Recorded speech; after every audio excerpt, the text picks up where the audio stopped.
យូបានចូលក្រុងម្ដងឥឡូវជះលុយ 5,000 រៀលជិះទូកលេងនៅកោះនរាហ្មងបាទមួយរយៈនេះរវល់ច្រើនជាមួយនឹងការងារអត់សូវបានចូលក្រុងទេបងប្អូនបាទដោយសារតែការងារពួកខ្ញុំគឺនៅក្រៅក្រុងអត់សូវបានចូលក្រុងធ្វើអ្នកក្រុងគេទេបាទនៅតែតាមវាលទេថ្ងៃនេះចង់ទៅលេងនៅក្រុងម្ដងបាទហើយឃើញថានៅតាមផ្លូវឬក៏នៅកន្លែងមួយចំនួនមានការកែប្រែបាទអភិវឌ្ឍច្រើនជាងមុនបាទកន្លែងខ្លះស្ទើរតែមើលអត់ចង់ស្គាល់ទេបងប្អូនបាទខានចូលយូរបាទចូលពេញម្ដងចង់វិញបងប្អូនបាទហើយ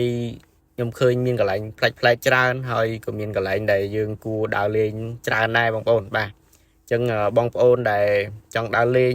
បាទខំធ្វើការបងប្អូនបាទខំធ្វើការឲ្យច្រើនបាទរកលុយឲ្យបានច្រើនដើរលេងទៅដឹងថាសុបាយហ្មងតែបើសិនជាយើងអត់សូវខំទេបាទអត់លុយដើរលេងក៏មិនសុបាយដែរបងប្អូនបាទនិយាយត្រង់ហ្មងបាទហើយឥឡូវខ្ញុំធ្វើដំណើរមកដល់ចិត្តមុខវាំងហើយតាមផ្លូវមាត់ទន្លេបាទឃើញថាមានការរៀបចំស្អាតមែនតើបាទហើយកន្លែងមុខវាំងនេះគេដាក់កន្លែង walk street បាទថ្ងៃសៅរ៍ថ្ងៃអាទិត្យអីបងប្អូនអាចធ្វើការដើរលេងទៀតឲ្យជិះអីទេថ្ងៃសៅរ៍ថ្ងៃអាទិត្យបាទដូចជាដើរដូច pub street នៅសៀមរាបអញ្ចឹងបងប្អូនបាទហើយតកតើជាមួយនឹងការតុបតែងបាទឃើញថាស្រស់ស្អាតមែនតើបងប្អូនប្លែកភ្នែកហើយសម្រាប់ខ្ញុំបាទយើងនៅតែអត់សូវបានចូលក្រុងអញ្ចឹងយូរចូលម្ដងមានអារម្មណ៍ប្លែកដែរតើបងប្អូនបាទប្លែកមែនតើតែម្ដងបាទហើយថ្ងៃនេះអត់ដឹងថាជិះទូកជោគជ័យអត់ទេដោយសារតែធ្លាប់មានកម្រងប្រហែលដងហើយប៉ុន្តែមានកម្រងហើយដែរបានជោគជ័យទេបងប្អូនបាទឲ្យតែមានកម្រងបាទដល់ថ្ងៃដឹងរវល់ហើយតែថ្ងៃនេះអត់មានកម្រងអីទាំងអស់គឺ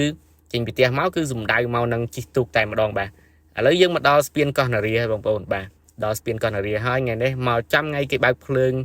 គេដាក់រូបទង់ជាតិប្រទេសកម្ពុជានៅលើហ្នឹងណាបាទឥឡូវជិះបានសម្រេចមែនបងប្អូនបាទឥឡូវពងមើល view នៅក្នុងទន្លេរបស់យើងបងប្អូន